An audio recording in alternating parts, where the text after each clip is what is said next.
ಈಗ Iran supreme leader ಮೊಜ್ತಬಾ ಹತ್ಯೆಯ ವದಂತಿ ಏನಿದೆ, ಊಹಾಪೋಹಗಳ ಮಧ್ಯೆ ಮೊಜ್ತಬಾ ಖಮೇನಿ ಪ್ರತ್ಯಕ್ಷವಾಗಿದ್ದಾನೆ. ಊಹಾಪೋಹಗಳು ಹರಿದಾಡ್ತಾ ಇತ್ತು. ಮೊಜ್ತಬಾ ಖಮೇನಿ ಹತ್ಯೆಯಾಗಿದ್ದಾನೆ, ಅವನೆಲ್ಲೂ ಕಾಣಿಸ್ಕೋತಾ ಇಲ್ಲ.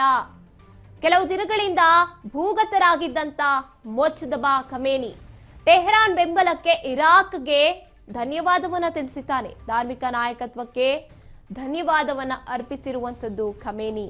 ಇರಾನ್ ಸುಪ್ರೀಂ ಲೀಡರ್ ಮೊಜ್ತಬಾ ಹತ್ಯೆಯ ವದಂತಿ ಆಗ್ತಾ ಇತ್ತು.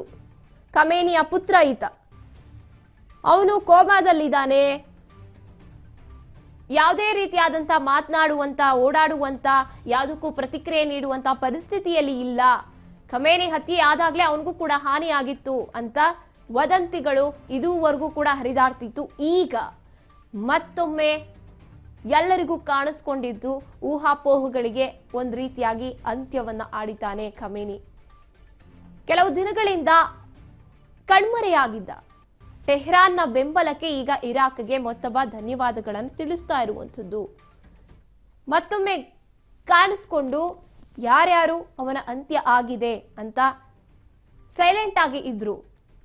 ಅವನ ಕತೆ ಮುಗಿತು, ನೆಕ್ಸ್ಟ್ ಯಾರು ಅಂತ ಪ್ಲಾನ್ ಮಾಡ್ತಿದ್ದಂತ ಅಮೆರಿಕ, ಇಸ್ರೇಲ್ಗಾಗಿರ್ಬೋದು, ಈಗ ಶಾಕ್ ಆಗುತ್ತೆ ಅಂತ ಹೇಳ್ಬೋದು.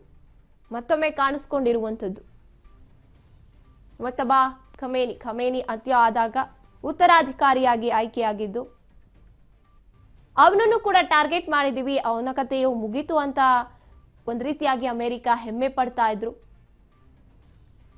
ಆದ್ರೆ ಈಗ ಪ್ರತ್ಯಕ್ಷ ಆಗಿರುವಂಥದ್ದು ಮೊಜ್ತಬಾ ಖಮೇನಿ.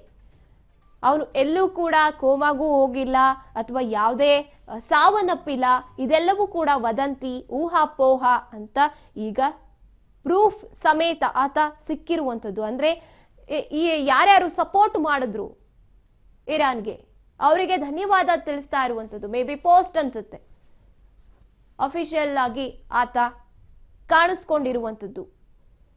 ಈಗ ಟೆಹರಾನ್ ಏನ್ ಸಪೋರ್ಟ್ ಮಾಡ್ತು ಇರಾಕ್ಗೆ, ಧನ್ಯವಾದ ಅಂತ ತಿಳಿಸ್ತಾ ಇರುವಂಥದ್ದು. ಧಾರ್ಮಿಕವಾಗಿ ಸಪೋರ್ಟ್ ಮಾಡಿದ್ದೀರಾ, ನಿಮಗೆ ಧನ್ಯವಾದ ಅಂತ ಹೇಳ್ತಾ ಇದ್ದಾನೆ ಮೊಜ್ತಬಾ ಖಮೇನಿ. ಈಗ ಯುದ್ಧ ಮತ್ತೊಂದು ಹಂತಕ್ಕೆ ಹೋಗುತ್ತೆ ಅಂತ ಹೇಳ್ಬೋದು. ಏನೇನು ಪ್ಲಾನ್ ಮಾಡಿಕೊಂಡು ಖಮೇನಿ ಬಂದಿರಬಹುದು. ಇಷ್ಟು ದಿನ ಕಣ್ಮರೆಯಾಗಿದ್ದಂತ ಖಮೇನಿ ಎಲ್ಲಿ ಇದ್ರು, ಯಾರೊಂದಿಗೆ ಮಾತುಕತೆ ಅಥವಾ ಯಾರೊಂದಿಗೆ ಪ್ಲಾನ್ಸ್ ನ ಮಾಡ್ತಾ ಇದ್ರು, ನೆಕ್ಸ್ಟ್ ಪ್ಲಾನ್ಸ್ ಏನು